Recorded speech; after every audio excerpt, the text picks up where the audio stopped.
Hi, Sexy. Thank you so much for joining me. I'm Dr. Limor, your friendly sex and relationship counselor. This is Anti-Aging Sensuality, and I welcome you again for being here with me. Thank you so much. And today, our question is from William, a very important question. I love it.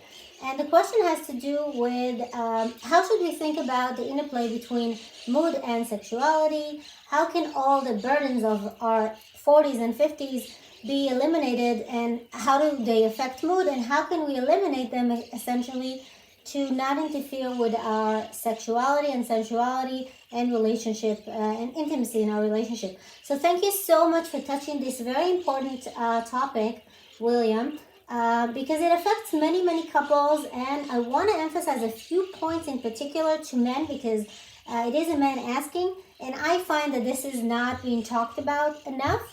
So today we're going to talk about IMS, the irritable male syndrome. What is it? So the irritable male syndrome is essentially a change that we experience in our life, usually starting from 35 and up. Some people really engage in this or feel the symptoms, which I'm going to touch in a second, later in life, some people earlier in life. But this is something that is common, and I think that I can say that I mentioned in prior videos the idea of andropause, which is kind of like a male menopause.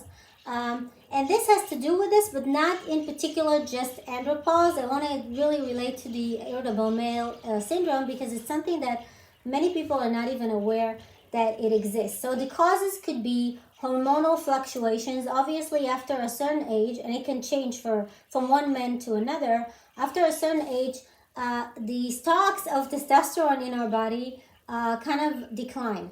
And so this can affect the hormonal fluctuations along with other hormones. Of course, estrogen is existing with males as well, and serotonin and other chemicals that actually affect our ability to function. There's a hormonal fluctuation that affects us along with biochemical changes in brain chemistry, all these things that have to do with how we operate, how we function, how we actually look through information that is going on, how we dissect information, how we deal with situations. The whole biochemistry of our brain changes at a certain time. Stress is a major influencer in this syndrome. And of course, we all know how stress can interfere with anything in our life, and particularly in this kind of topic. And of course, last but not least, is the loss of male identity and purpose. So I'm going to talk about it all through our video, but I want to make sure that you understand that men in particular have a much stronger connection to their identity and their purpose. Of course, women do as well. But for men, it's a very crucial topic. That's what we're going to touch and discuss.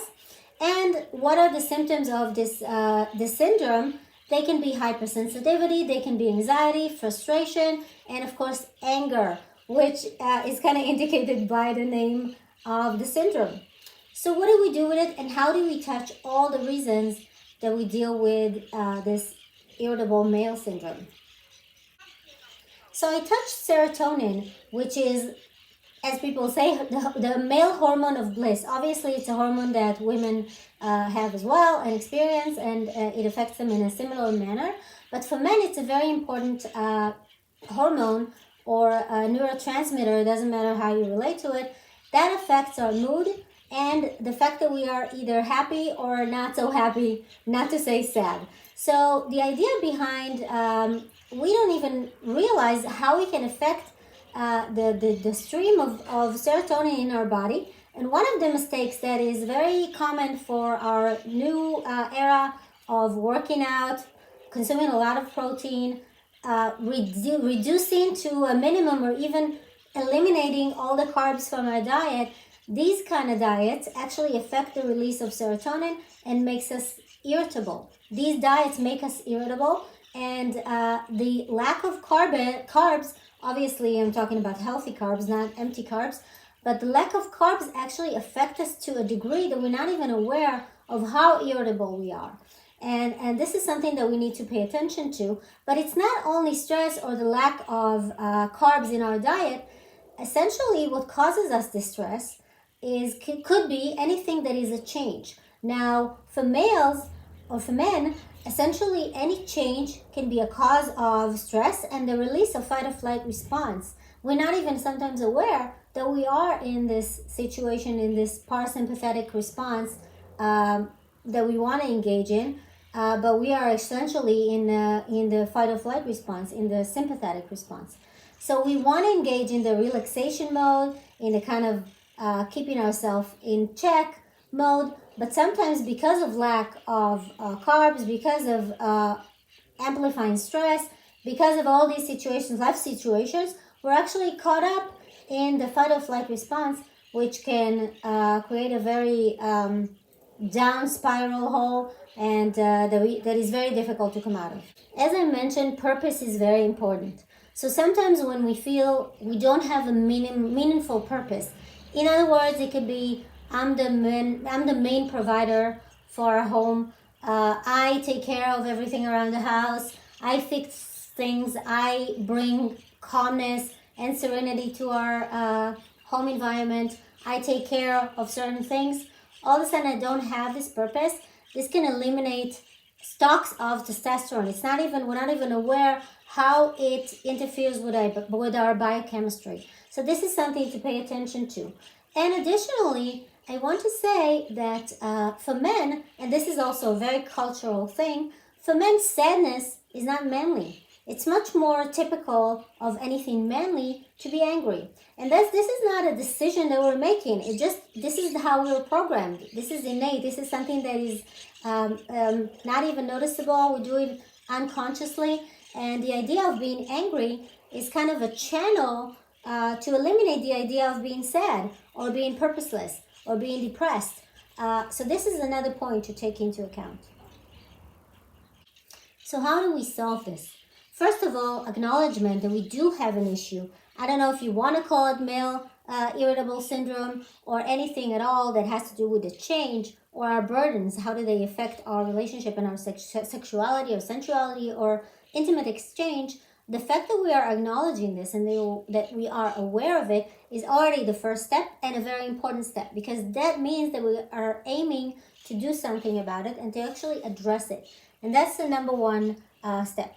The second should be that we should actually include anything that can address our stress, or any modality that can help us address our stress levels. So that could be yoga, that can be meditation, that can be breath work, that can be EFT tapping. I can actually do a video about this if you would like. Leave me a comment. And all these modalities that can actually help us manage our stress will work wonderfully. Third, we need to watch our diet. Make sure that we do consume healthy carbs, and the attention is on healthy. Not only carbs, empty carbs, that will not help us. That will actually put us in a worse mood, essentially, or eventually. But the idea of including carbs is very important. I'm saying it because, as I said, it's a common kind of interest to eliminate carbs. Carbs are not healthy. It's kind of like it became a part of the norm.